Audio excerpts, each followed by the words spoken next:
Depuis à peu près un an, ma chaîne YouTube a connu un grand nombre d'abonnements, mais il était temps que le phénomène s'inverse et que je perde quand même quelques abonnés. Et je pense qu'à la suite de cette vidéo, beaucoup de personnes vont cesser de me suivre.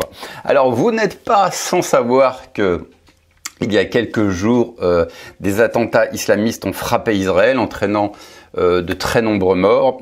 Et bien entendu, les vidéos chrétiennes n'ont pas manqué de fleurir pour faire un rapprochement entre la fin des temps et les événements en Israël. Et notamment cette parole qui est souvent mentionnée, selon laquelle Jésus annoncerait des guerres et des bruits de guerre à la fin des temps. Donc les gens font un rapport entre les événements Israël et les prophéties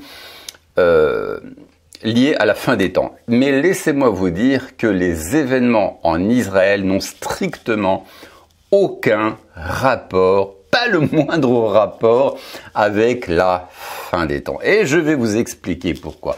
Donc à chaque fois qu'il y a une épidémie, qu'il y a un séisme ou une guerre dans un endroit du monde, eh bien les chrétiens ne manquent pas de dire c'est la fin des temps, mes amis. Jésus a prophétisé qu'à la fin des temps, il y aurait des guerres, des bruits de guerre, Bref, voilà. Mais laissez-moi vous dire que les événements actuels n'ont strictement pas le moindre rapport avec les prophéties dites par Jésus.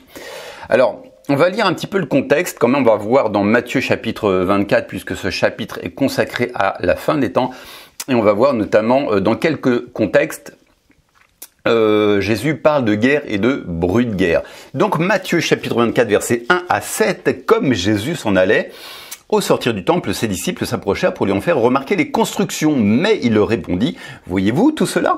En vérité, je vous le dis, il ne restera pas ici pierre sur pierre qui ne soit renversée. » Il s'assit sur le mont des Oliviers, et les disciples vinrent en privé et lui dirent, « Dis-nous quand cela arrivera-t-il et quel sera le signe de ton avènement et de la fin du monde ?»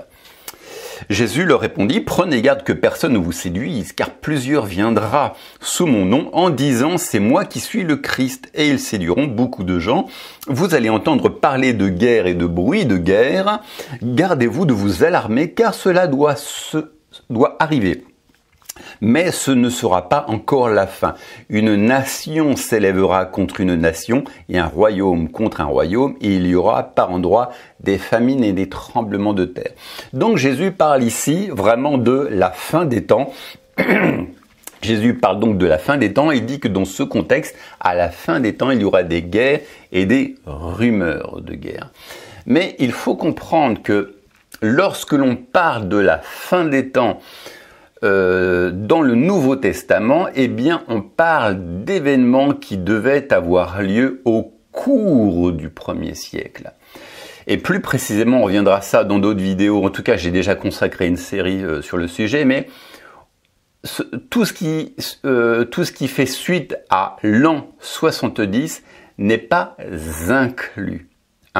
Lorsque l'on parle de la fin des temps, eh bien, on parle d'événements qui devaient pour tous se produire au cours du 1er siècle.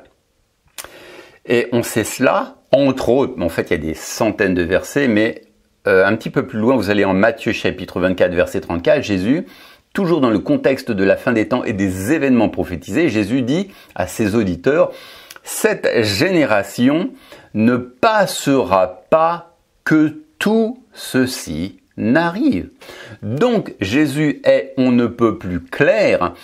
Les événements de la fin des temps et la fin des temps elle-même devaient se produire au cours du 1er siècle.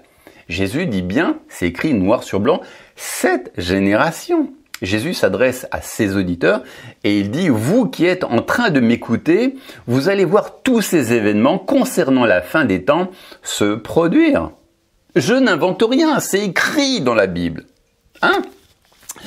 D'ailleurs, lorsque vous lisez dans Apocalypse chapitre 1, dans les premiers versets, Jésus prophétise sur certains événements, donc expliqué dans le livre de l'Apocalypse, et il dit à Jean, voici les événements qui vont bientôt se produire. Donc bientôt à partir du moment où Jésus formule cette phrase. Mais 2000 ans plus tard, ce n'est plus bientôt.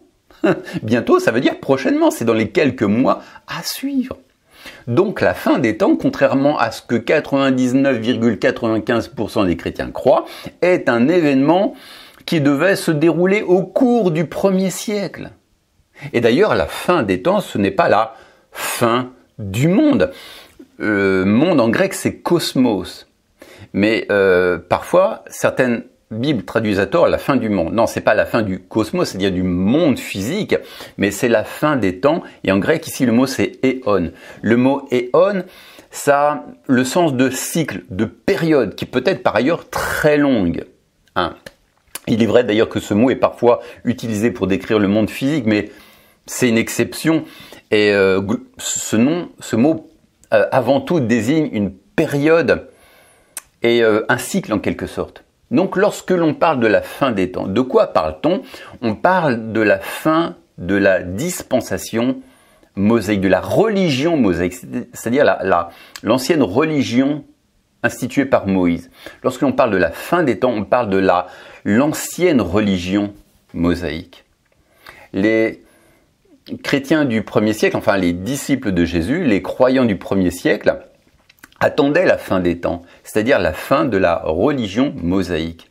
Alors certains me diraient oui, mais en fait la période mosaïque a été abolie à l'avènement de Christ, enfin à sa mort et à sa résurrection. Jésus est mort pour nos péchés, il nous a introduits dans la dimension de la grâce.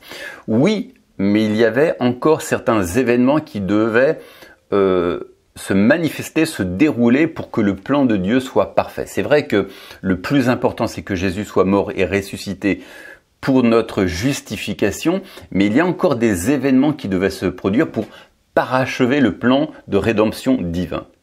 Et notamment, Israël devait être jugé pour ne pas avoir reconnu en Jésus son Sauveur. Alors là, je ne donne pas un avis personnel, hein, mais j'explique le Nouveau Testament. Hein. Et il y a 2000 ans, donc, Dieu voulait, selon le Nouveau Testament, juger le peuple judéen pour ne pas avoir reconnu en Jésus-Christ.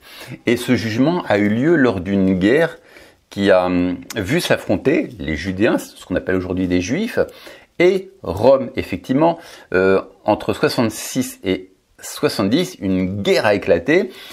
Jérusalem a été assiégée. Et comme point d'orgue à tout cela, le temple de Jérusalem a été détruit. Hein, c'est fort de symbole le fait que le temple de Jérusalem soit détruit. C'était vraiment un symbole de la religion mosaïque. Et là, tous les sacrifices ont pris fin. Donc, la fin des temps, ça englobe la mort, la résurrection et l'ascension de Jésus. Mais ça englobe aussi ce jugement final qui a eu lieu entre l'an 66 et l'an 70. Et enfin, la destruction du temple de Jérusalem. Il fallait mettre un point final à cet ancien système. Donc c'est ça la fin des temps. La fin des temps, c'est pas la fin du monde. Il n'y aura pas non plus d'enlèvement de l'Église. Et après la fin des temps, eh bien, le monde continue. Voilà. Voilà. Maintenant, c'est à nous, en tant que chrétiens, de disciples, eh bien, d'amener des gens à Christ. Hein. Bref, on va continuer donc ces guerres et ces bruits de guerre. En fait, ces guerres se sont déjà produites au cours du 1er siècle et on va en voir quelques-unes. Alors, on va pas toutes les voir parce qu'il y en a eu énormément. On va voir la première. Donc, environ... Alors, tous ces livres... Alors, je tiens à préciser, tous ces livres sont mentionnés... Tous ces événements, toutes ces guerres sont mentionnées dans un livre rédigé par Flavius Joseph, dans son livre, hein, La guerre des Juifs. Et Flavius Joseph, eh bien, est un historien qui a lui-même assisté aux événements. Donc, il a vu tous ces événements se produire et vous pourrez les lire. Alors, courage, il est assez épais, mais je vais vous en mentionner quelques-uns. Hein. Donc, environ 3 ans après la mort de Jésus, une guerre a éclaté entre Hérode et Arétas, roi d'Arabie. Et au cours de laquelle l'armée d'Arabie a été anéantie. Cela correspond donc à un royaume se levant contre un royaume. Maintenant, une deuxième guerre qui a eu lieu donc entre l'an 33 et 70. À cette même époque, l'empereur Caligula, ayant ordonné que sa statue soit placée dans le temple de Jérusalem, et les Juifs ayant persisté à lui refuser cela, toute la nation fut tellement alarmée par la simple crainte de la guerre qu'ils négligèrent même de cultiver leurs terres. Cependant, la tempête passa. Alors c'est le genre d'événement, Caligula qui impose que sa statue soit érigée dans le temple de Jérusalem. Vous pensez bien que ça anticipe la guerre, ça provoque des rumeurs de guerre. Donc c'est pas vraiment une guerre, mais en tout cas là c'est plutôt une rumeur de guerre. On va en voir une troisième. Toujours à cette même époque, un grand nombre de Juifs, en raison d'une épidémie qui sévissait à Babylone, déménagèrent de cette ville à Séleucie, où les Grecs et les Syriens se soulevèrent contre eux et tuèrent plus de 50 000 de ce peuple voué à la destruction. L'étendue de ce massacre, dit Joseph, n'avait aucun équivalent dans aucune période antérieure de leur histoire, donc celle des Judéens. Quatrième, 5 ans après ce massacre terrible, une violente dispute éclata entre les Juifs de Pérée et les Philadelphiens au sujet des limites d'une ville appelée Mia, et de nombreux Juifs furent tués. Cinquième, 4 ans plus tard, sous Cumanus, un soldat romain infligea une indignité aux Juifs dans l'enceinte du temple. Ils la ressentirent violemment, mais à l'approche des Romains en grand nombre, leur terreur fut si excessive et leur fuite si désordonnée que pas moins de 10 000 Juifs furent piétinés à mort dans les rues. Ceci, encore une fois, correspond à une nation se levant contre une nation. Sixième guerre. 4 années seulement s'étaient écoulées avant que les Juifs ne fassent la guerre aux Samaritains et ravagent leur pays. Les habitants de Samarie avaient assassiné un Galiléen qui se rendait à Jérusalem pour la Pâque et les Juifs se vengèrent aussi.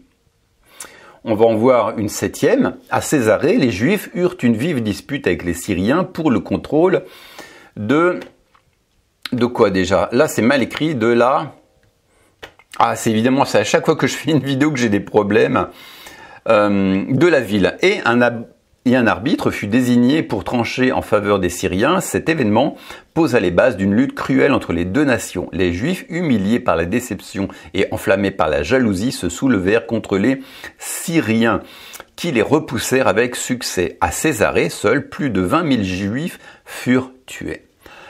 La flamme de la rancœur ne s'éteignit cependant pas, elle se propagea et fit rage partout où Juifs et Syriens vivaient ensemble au même endroit. Dans chaque ville, bourse, village, l'animosité mutuelle et le meurtre prévalurent. À Damas, Tyr, Ascalon, Gadara et Cytopolis, le carnage fut effroyable. Dans la première de ces villes, 10 000 Juifs furent tués en 1 heure et à Cytopolis, 13 000 furent traîtreusement tués en une seule nuit.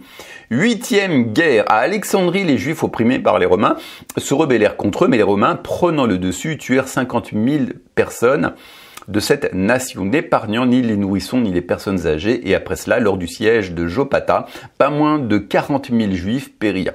Pendant que ces luttes destructrices faisaient rage à l'Est, les parties occidentales de l'Empire romain étaient déchirées par les féroces querelles de Galba, Othon et Vertellis. Il est remarquable que ces 3 empereurs, ainsi que Néron, leurs prédécesseurs immédiats, moururent tous d'une mort violente en l'espace de 18 mois seulement. Voilà, je vais m'arrêter là. Je vous cite déjà 8 guerres qui ont été absolument incendiaires, sanglante au possible, mais il y a encore toute une litanie de guerres. Donc les prophéties de Jésus concernant des guerres et des bruits de guerre se sont bien déroulées au cours du 1er siècle. Lorsque l'on parle des événements de la fin des temps, on parle de quelque chose qui devait d'ailleurs, qui a eu lieu au cours du 1er siècle, c'est-à-dire entre l'an 33 et l'an 70. Donc la fin des temps, c'est fini. Jamais il y aura d'antichrist à venir, de bête de l'apocalypse. Toutes ces choses se sont déjà produites. Nous, ce qui nous reste en tant que chrétiens, c'est juste de chercher à développer une belle relation avec le Seigneur, d'évangéliser, de conduire un maximum de gens à Jésus-Christ, mais pas la peine d'attendre des événements cataclysmiques, tous les signes, les prodiges, etc. Tous les événements se sont déjà produits. Alors je sais que ça va surprendre beaucoup de personnes, parce que ça ne rentre pas dans leur théologie. Voilà, mais je vous invite à regarder ma série sur la fin des temps. J'ai consacré toute une série. Il y a 34 vidéos. Et je vous démontre comment toutes les paroles de Christ se sont déjà manifester. J'ai fait des vidéos sur le soi-disant enlèvement. Il n'y a pas d'enlèvement, je vous le dis tout de suite. Ce sont des mauvaises interprétations de la Bible. Toutes les prophéties de l'Apocalypse se sont déjà réalisées. Les Apocalypses, les 144 000, le millénium, toutes ces choses. Je vous explique ce qu'est le millénium. Je vous explique qui est la bête de l'Apocalypse, qui est la prostituée qui monte sur la bête. Toutes ces choses se sont déjà produites. Voilà, mes amis, il y a encore beaucoup de choses à dire, mais je vais m'arrêter là. Donc, les événements actuellement en Israël ou quelques guerres qu'il n'y ait dans le monde quelque part, ou cataclysme, cela n'a absolument rien à voir avec la fin des temps. La fin des temps a déjà eu lieu parce que Jésus dit à ses auditeurs, cette génération ne passera pas que tout ceci n'arrive. Hein, il n'a pas dit que ça va commencer et s'échelonner sur plusieurs milliers d'années. Non, il a dit que tout, c'est-à-dire tout ce qui est compris, toutes les prophéties liées à la fin des temps devaient avoir lieu au cours du 1er siècle. Voilà, je te donne rendez-vous pour une prochaine vidéo. Ciao!